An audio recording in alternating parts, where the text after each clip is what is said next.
વિદ્યાર્થી મિત્રો, આપણે જોઈ રહ્યા છે ધોરણ 7 પ્રકરણ 3 માહિતીનું નિયમન સ્વાધ્યાય 3.3 નો દાખલા નંબર 1. હવે દાખલા નંબર 1 ની અંદર આપણને એક સ્તંભાલેખ આપ્યો છે અથવા તો લંબાલેખ બંને કહી શકાય અને એના બે નાના પ્રશ્નો આપ્યા છે. વિડિયો બહુ જ નાનો થવાનો છે કારણ કે આ બે પ્રશ્નોના જવાબ લેતા વધીને 30 સેકન્ડ થવાની છે. તેમ છતાં વિડિયોના સ્ટાર્ટિંગ પાર્ટમાં હું તમને સ્તંભાલેખ વિશે થોડુંક બેઝિક નોલેજ આપીશ કે જેથી કરીને આગળના પ્રશ્નમાં આપણે સ્તંભાલેખ દોરવાનો થાય ત્યારે એ આપણને કામ આવે. તો ચાલો વિડિયોની શરૂઆત કરીએ. અને એ પહેલા તમે જો જ્ઞાન વિશ્વ ઉપર નવા છો અથવા તો હજી સુધી જ્ઞાન વિશ્વને સબસ્ક્રાઇબ નથી કરી, નીચે આપેલા સબસ્ક્રાઇબ બટનને ક્લિક કરો, બાજુનો બેલ આઇકન પણ દબાવો. વિડિયો કેવો લાગ્યો અથવા દાખલામાં કાંઈ ના સમજાય કોમેન્ટ કરીને જણાવજો. હવે આપણે એવું કીધું છે કે લંબાલેખ આકૃતિ 3.3 માં નીચે પ્રમાણેના ઉપયોગ કરી નીચેના પ્રશ્નોના જવાબ આપો. તો અહીંયા આપણને એક લંબાલેખ આપ્યો છે. આપણે સીધા આલેખ ઉપર જ આવી જઈએ. આ જે લાઈન છે તમારી બુકમાં લખેલું નથી પણ આને એક્સ અક્ષ કહેવાય. પછી આ જે લાઈન છે એને વાય અક્ષ કહેવાય. આ બંને વસ્તુ તમારી બુકમાં નથી આપી સમજણ માટે. બંને જ્યાં છેદે છે આ છેદ બિંદુને O અથવા તો 0, જનરલી આપણે એને છેદ બિંદુ હોય એબીસીડી તરીકે O દર્શાવીએ, પણ અહીંયા આપણે એને 0 લેશું. હવે બે માહિતી હોય છે આલેખમાં આપણી પાસે. એક આપણે એક્સ અક્ષ ઉપર દર્શાવશું, એક આપણે વાય અક્ષ ઉપર દર્શાવશું. આગળના ધોરણમાં જાશો ત્યારે આ ભાગ અને આ ભાગને પણ આપણે આલેખ તરીકે દર્શાવવાનો આવશે, પણ એની વાત આપણે અત્યારે નથી કરતા. હવે કઈ માહિતીને ક્યાં દર્શાવવી, આમાં તો તમને બેઠો આલેખ આપી દીધો છે. અહીંયા શું આપ્યું છે, એરો કરીને મેં લખ્યું છે પાલતુ પ્રાણી, અહીંયા લખ્યું છે વિદ્યાર્થી. કોઈ એમ કે મારે અહીંયા પાલતુ પ્રાણી રાખવા અને વિદ્યાર્થીઓને અહીંયા રાખવા, ચાલે, એમાં કઈ એવું નથી. પણ જનરલી આપણે શું કરીએ છીએ કે આલેખની અંદર અમુક વસ્તુ વેરિયેબલ હોય છે. જેમ કે જો આ સંખ્યા છે, વેરિયેબલ મતલબ કે બદલાતી. પછી અહીંયા કૂતરું એટલે ફિક્સ થઈ ગયું. હવે ધારો કે એવું કીધું કે વર્ષમાં પડેલો વરસાદ, તો જાન્યુઆરીમાં કેટલો, ફેબ્રુઆરીમાં કેટલો, ભલે જાન્યુઆરીમાં પડે નહીં પણ આપણે સમજવા માટે ફેબ્રુઆરીમાં કેટલો, તો એ નથી ફરવાનો. ફરવાના શું છે આંકડા, તો જે નથી ફરતું ને આપણે એક્સ ઉપર લઈ લઈએ છીએ. એવો નિયમ નથી કે લેવું, પણ આપણે આપણી સરળતા માટે લઈ લઈએ છીએ. એક વસ્તુ સમજાણી. હવે બીજું આમાં સૌથી અગત્યનું છે ને એ છે પ્રમાણમાપ. પ્રમાણમાપ એટલે શું? જો તમારી પાસે એક આલેખ પેપર હશે, આ વસ્તુ આલેખ પેપરમાં જ ટ્રાય કરવાની હશે. એમાં તમને આવા નાના નાના બોક્સીસ દોરેલા હશે, એની અંદર પણ ઝીણા ઝીણા બોક્સ હશે, પણ આપણે અત્યારે એની વાત નથી કરતા. આ જે બોક્સ છે ને એ 1 સેમી બાય 1 સેમીનું હોય છે, 1 સેન્ટીમીટર બાય 1 સેન્ટીમીટર. હવે તમારે પ્રમાણમાપ લેવું કેટલું, તો તમે આ 1 સેન્ટીમીટર બરાબર શું લેવા માંગો છો? જો અહીંયા મેં 1 સેન્ટીમીટર બરાબર 2 લીધું. કોઈ એમ ન કહેતા છે ભાઈ 1 સેન્ટીમીટર થોડું, આ તો બહુ વધારે છે, મેં ઝૂમ કરીને આલેખ દોર્યો છે એવું સમજજો. તો અહીંયા મેં પ્રમાણમાપ 1 સેન્ટીમીટર બરાબર કેટલું લીધું? 2. પછી જો એકવાર 2 સિલેક્ટ કર્યું એટલે 2 ના જ આપણે અવયવી જવાનું, 2 4 6 8 10. ધારો કે મારી માહિતી, હવે આ 2 જ લીધું, કોઈ એમ કે મારે 5 લેવું છે, તો આ રીતે થાય 5 10 15 20 25 30. કોઈ એક કે મારે એક જ લેવું છે, તો 1 2 3 4 જેટલું લ્યો, પણ પછી બાકી સરખું રહેવું જોઈએ. તો હવે પાછો એનો એક પ્રશ્ન આવ્યો, લેવું કેટલું? બહુ સિમ્પલ છે.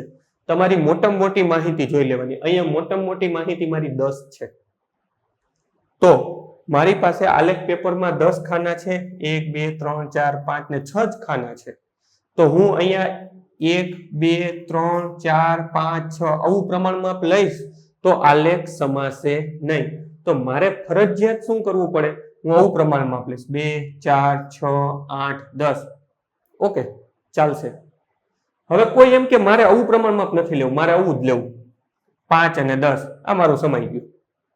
અહીંયા આપણે 10 નીચે લખી નાખીએ, સમાઈ ગયું. એક જ ખાનામાં બધું આવી ગયું. તો શું થશે? આલેખ આપણો ઝીણો એવો થઈ જશે. તો ટ્રાય શું કરવાની કે આપણું જે સૌથી મોટું માપ છે આલેખમાં, આપણને જે સૌથી મોટું માપ આપ્યું છે એ આપણે આલેખ પેપરમાં સમાઈ જતો હોય ને એવો મેક્સ કેપેસિટીમાં કરવાનો.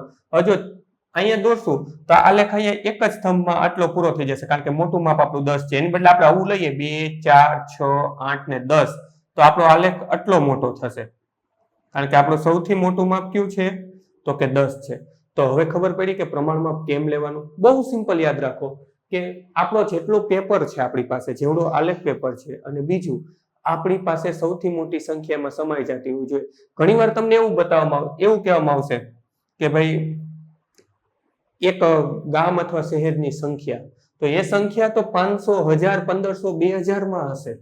તો હવે ત્યાં આપણે પ્રમાણમાં 2, 4, 6, 8 લેશું તોય નહીં ચાલે. 10, 15 તો ત્યાં આપણે ફરજિયાત કેવું લેવું પડશે? 100, 200, 300, 400 આ રીતે આપણે લેવું પડશે.